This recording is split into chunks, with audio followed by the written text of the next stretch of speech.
Hello, my name is Katya Kozubova, and I am a graduate of Tversky Christian Institute back in 2005, and I'm really grateful for an opportunity to join your meeting right now remotely, as I just arrived to United States last night. I'm still trying to recover as well as have another meeting this morning. So currently I'm working as associate professor in counseling at Colorado Christian University, and my prior work was at Goran Conwell Theological Seminary teaching there in counseling program.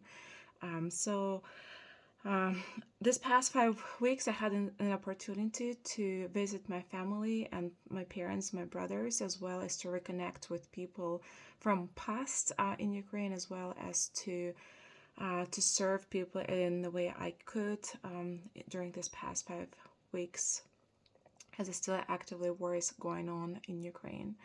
Most of my time I have spent in the western part of Ukraine, which is a bit different situation compared to the east.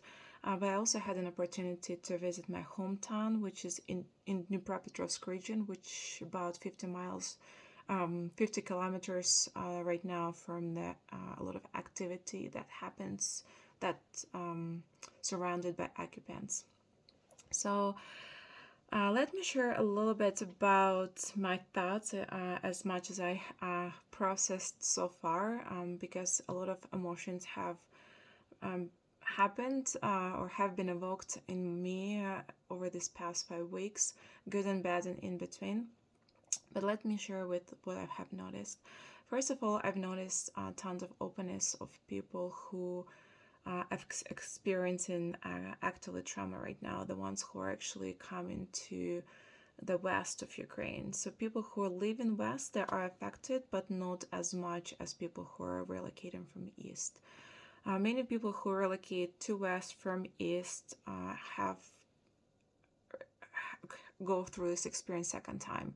So first they're relocated in 2014-15 to Kiev or Kharkiv, and then right now again they're uh, forced to leave the houses that they've had or the places where they used to live over the past 5 years or so, and to basically be completely misplaced on the floor in the churches and different organizations for which they're very grateful for providing and meeting those physical needs like food, shelter, shower, water, like basic things. But I've noticed there is not much soul care provided by those organizations, and definitely, no, it's only been 90 days, even though it's 90 days seems like forever, but people can do what they can, and Ukraine, as well as church in Ukraine, haven't been prepared to deal with emotions of people and with such trauma.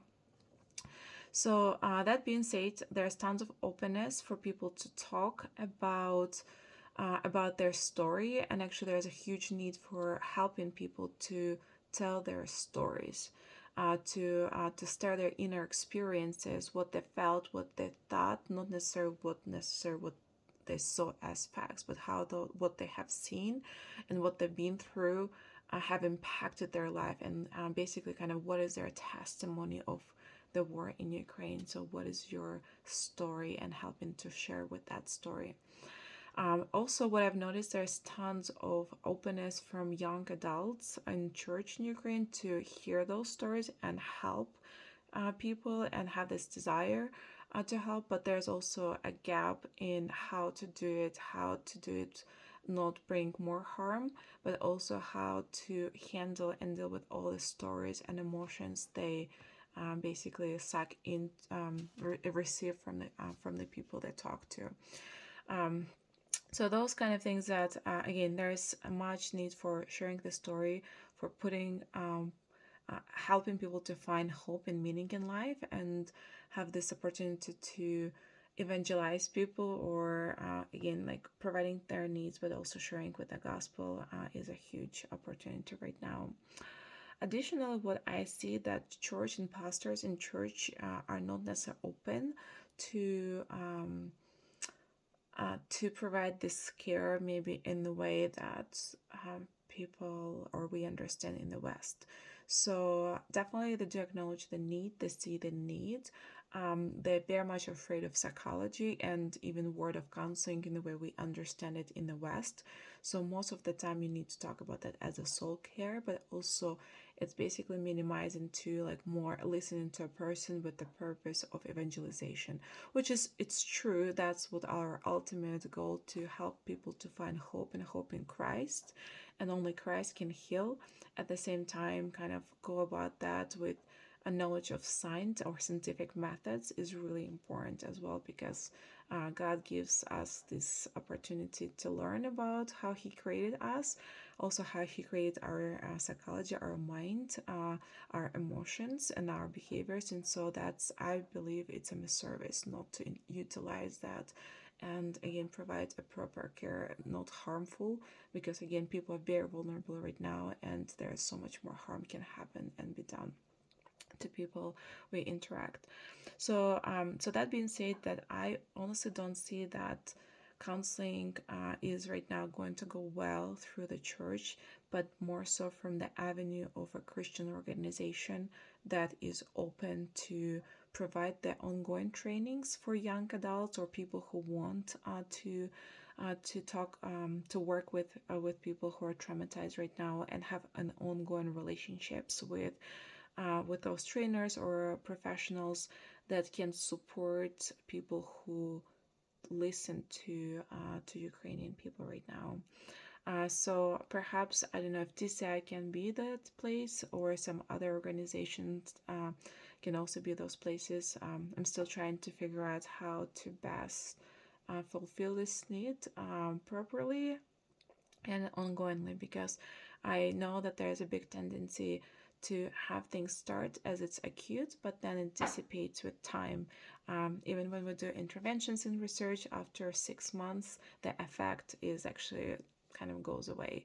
So yeah, first 3 months, 6 months is going like is working, but then later like kind of people go on with life, and again organization don't continue to function, or even interventions don't have this lasting effect.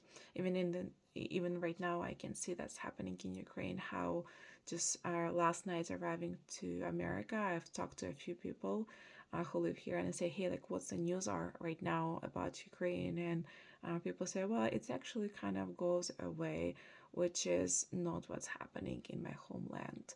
It's still very active. It's still no it's still bad. It's still bad, and it's spreading. And it's kind of like, here we live, here they leave us, other places they take or get into, and so people dying, people exposed to news in the hot areas. The sirens go like half day, half night. I personally experienced that as I was staying with my parents at home. So I guess I will be happy to speak more about some of my other thoughts and reflections as I process them, kind of with time. So please feel free to ask my contact information from Valentine, and we can have a Zoom meeting, or um, I might be able to write a little bit more and share more about like what I think, or what the next steps needs to happen in order for this need to be fulfilled and this opportunity not to be lost, to bring gospel in the lives of people right now in Ukraine. Thank you.